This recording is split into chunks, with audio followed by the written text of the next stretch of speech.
पुरानी दुनिया में छुपा है आज का हॉरर और आज मैं आपको ऐसे 6 अंडररेटेड हॉरर फिल्म्स के बारे में बताऊंगा जो इस बात का सबूत हैं कि हॉरर इज टाइमलेस। ये सारी फिल्म सेट है पास्ट में, यानी अलग ही सेंचुरी या पीरियड में, और इंडिया में इन फिल्म्स की कोई चर्चा नहीं होती। इनमें से कुछ फिल्म्स गॉथिक या फोकलोर जैसे सब जॉनरास की भी फिल्म्स है जो हमें टाइम में पीछे ले जाते हैं, और मजाक से हटके भाई लोग इनकी वाइब बहुत तगड़ी होती है और इनकी पूरी वर्ल्ड बिल्डिंग और सिनेमैटिक एक्सपीरियंस एक बार तो देखने लायक है। तो शुरू करते हैं।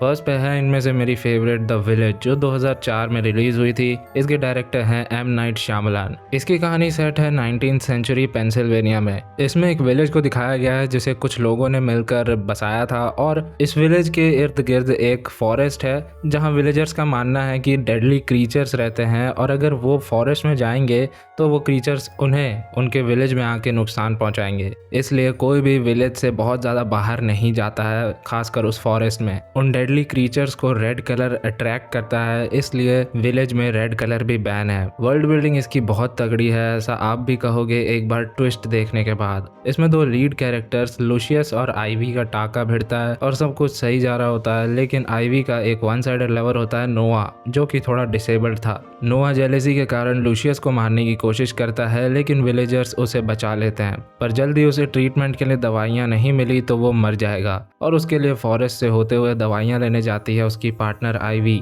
और वहीं तुम्हारी एक्स के पास तुम्हें रिप्लाई तक देने का टाइम नहीं था। और हाँ, आइवी का कैरेक्टर थोड़ा ठीक से देख नहीं पाता, तो सोचो फिर भी वो कैसे अपने लवर के लिए अपनी जान जोखिम में डालती है और वापस लौट पाती है या नहीं, ये आपको देखने को मिलेगा एक बहुत ही हार्ट ब्रेकिंग ट्विस्ट के साथ, क्योंकि यहाँ कुछ कैरेक्टर्स के साथ धोखा हो रहा होता है जिसके हिंट्स बीच बीच में मिलते रहते हैं, जिसकी वजह से हॉरर से ध्यान हटके ट्विस्ट की ओर ध्यान जाने लगता है। और इसमें ठीक ठीक हॉरर या थ्रिल एलिमेंट है सिर्फ ट्विस्ट के आने तक। बाकी इसकी सबसे बड़ी हाईलाइट है इसकी हार्ट वार्मिंग इमोशनल स्टोरी। जहाँ आजकल कपल्स के ऐसे केसेस सुनने को मिलते हैं, वहीं ऐसी स्टोरी जिसमें एक इंसान अपने पार्टनर के लिए कौन कौन सी हदें पार करता है, बहुत ज़्यादा अच्छा लगता है देखकर। बहुत बढ़िया जाने माने एक्टर्स भी हैं इस फिल्म में, तो परफॉर्मेंस तगड़ी है सबकी। तो अगर आप इस फिल्म को देखोगे तो कॉमेंट में बताना कैसी लगी फिल्म, और ट्विस्ट देखकर गुस्सा आया कि नहीं। दूसरी फिल्म है द विंड। ये आई थी 2018 में, और इसकी डायरेक्टर हैं एमा टैमी, और इनकी ये फिल्म देखकर मजा आ गया कसम से। ये फिल्म भी लेट 19th सेंचुरी के आसपास सेट है, और ये फिल्म हर किसी को समझ नहीं आएगी, क्योंकि मूवी का जो स्क्रीन प्ले है वो ऐसा लिखा गया है कि मूवी बार बार पास्ट और प्रेजेंट में ट्रैवल करती रहती है, तो बताना थोड़ा मुश्किल होता है कि कौन सा सीन पास्ट का है और कौन सा प्रेजेंट का। बाकी इतना भी कुछ बहुत ज़्यादा हार्ड नहीं है, जो लोग फ्रीक्वेंटली मूवीज़ वॉच करते हैं वो लोग समझ जाएंगे। वैसे फिल्म काफ़ी सही है। इसका प्लॉट ये है कि इसमें लिजी और आइजैक नाम का एक कपल एक बहुत सुनसान इलाके में आकर सेटल होते हैं, और ऐसे जगहों को प्लेन्स भी कहा जाता है। यहाँ उनके घर के अलावा दूर दूर तक सिर्फ खुला मैदान और एक टूटा फूटा कैबिन था। तो पास्ट की कहानी कुछ ऐसी थी कि जब लिजी प्रेग्नेंट थी और आइजैक काम के मामले से बाहर जाया करता था, तब लिजी वहाँ बहुत दिनों तक अकेली रहने की वजह से पागल होती जा रही थी। उसे दिन में अजीब चीजें दिखने लगी थी। रात को उसे लगता था कि उसके घर के बाहर कोई है जो अंदर आना चाहता है, और उसको ऐसा लगता था कि वहाँ ना एक डीमन है जो उससे उसके बच्चे को लेने आया है। और ऐसे मैडनेस का एक नाम भी है जो है प्रेरी मैडनेस। गूगल कर लेना ज्यादा जानने के लिए। तो अब आप खुद को लिजी की जगह रखकर देखो। हाँ, मुझे पता है आपकी अभी से फटने लगी, लेकिन आइजैक की नहीं फटती थी, क्योंकि वो जब घर पर होता था तब उसके साथ ऐसा कभी होता ही नहीं था, इसलिए वो लिजी की कोई भी बातों पर विश्वास नहीं करता था। ऐसा लिजी के साथ उसकी प्रेगनेंसी के एंड तक होता है, और लगभग 7 से 8 सालों के बाद प्रेजेंट में एक दिन उनके घर के पास वाले टूटे फूटे कैबिन में एक और कपल रहने आता है, और उनके साथ भी बुरी चीजें होने लगती है। अब इन सब के पीछे किसका हाथ था ये जानने के लिए आपको 2018 की द विंड को चेकआउट करना होगा। इसकी सिनेमेटोग्राफी काफी सही है। स्क्रीन प्ले थोड़ी कंफ्यूजिंग है, हो सकता है आपको इसे अच्छे से समझने के लिए 2 बार देखना पड़ जाए। बाकी इसको देख के नहीं आप डर के मारे कोने में दुबक कर बैठ गए तो कमेंट्स में गाली लिख के जाना। अरे इसकी माँ का घर के बाहर कौन है गाइज? मेरे को प्रेरी मैडनेस हो रहा है गाइज।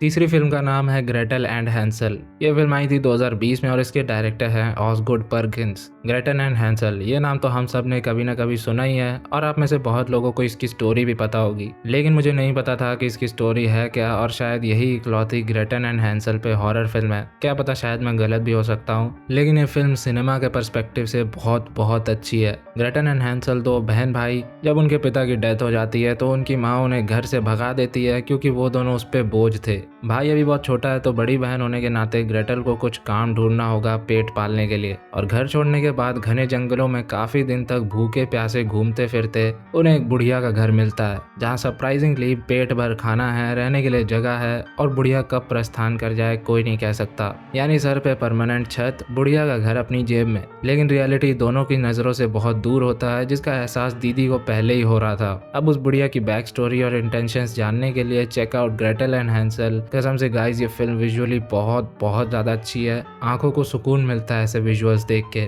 फेरी टेल है तो फील भी पूरी है, सच में आपको अपने साथ उस जगह पे प्रेजेंट फील कराती है ऐसी फिल्म्स। लिस्ट की चौथी फिल्म का नाम है क्रिम्सन पीक, जो रिलीज हुई थी 2015 में। इसके डायरेक्टर हैं गियर्मो डेल टोरो। हॉरर में जाना माना नाम है चीचा का। इसकी स्टोरी 1900 के आसपास की है। इसकी भी वर्ल्ड बिल्डिंग बहुत बहुत सही है। स्टोरी की मेन कैरेक्टर है ईडिथ, जिसे भूतों में विश्वास है, और उसने सबसे पहली बार अपनी माँ के गुजरने के बाद उनके घोस्ट को देखा था जब वो थी 10 साल की। और ईडिथ इस फिल्म में स्टोरी की नैरेटर भी है। फिलहाल प्रेजेंट में एक दिन थॉमस नाम का बंदा अपने माइनिंग मशीन के बिजनेस की फंडिंग के लिए न्यूयॉर्क के एक काफी अमीर बिजनेसमैन कार्टर के पास आया है, और कार्टर है ईडिथ का पिता। कार्टर उसे फंडिंग के लिए मना कर देता है, और थॉमस क्या करता है, उसी की बेटी ईडिथ को पटा लेता है। लड़की उसके प्यार में पागल, ऑरा इन्फिनिटी प्लस। ये जानने के बाद कार्टर थॉमस को फोर्सफुली ईडिथ से लड़वा कर वापस भेज देता है, लेकिन समहाउ थॉमस ईडिथ के साथ शादी करके उसे अपने घर ले आता है, जहां थॉमस के साथ रहती है उसकी बहन लुसियल। इस घर में आने के बाद फिर से ईडिथ को अजीब अजीब नाइटमेयर्स आते हैं, और उसे उस जिले जितने बड़े मैंशन में बहुत बार किसी के घोस्ट भी दिखते हैं, और धीरे धीरे दोनों भाई बहन के इंटेंशंस क्लियर होते जाते हैं। मतलब ये स्टोरी ऐसी है ना, जिसमें आप जैसा सोचोगे वैसा कभी नहीं होने वाला। आगे क्या होने वाला है इसे लेकर या तो आप गलत हो गए या कंफ्यूज। ये फिल्म हॉरर से ज्यादा गॉथिक और रोमांस जॉनरा में आती है, लेकिन हॉरर वाले एलिमेंट भी है इस फिल्म में। ईडिथ को जो भी भूत दिखते थे वो उसको एक काइंड ऑफ वार्निंग दे रहे थे कि आगे तेरे साथ कुछ गलत होने वाला है, इसलिए घोस्ट से तब तक ही डर लगता है जब तक सब कुछ रिवील नहीं हो जाता। मूवी का मेन ट्विस्ट है चालाकी से सामने वाले का फायदा उठाना, धोखा देना, ना सिर्फ कैरेक्टर को बल्कि ऑडियंस को भी। यस सर, आपका भी फुद्दू कटेगा, मतलब इतना बुरा नेता लोग भी नहीं काटते। खैर, एंड में दोनों भाई बहन का अलग ही चक्कर चल रहा होता है, जिनके बीच फंसी होती है ईडिथ। फिर उसके साथ क्या होता है ये जानने के लिए डू वॉच क्रिम्सन पीक। और मुझे तो ये फिल्म बहुत सही लगी। एक तो बर्फीली हॉरर देखने का मज़ा ही अलग है, और प्लस उसमें भी ऐसी पीरियोडिक सेटिंग्स आए हैं, मज़े मज़े।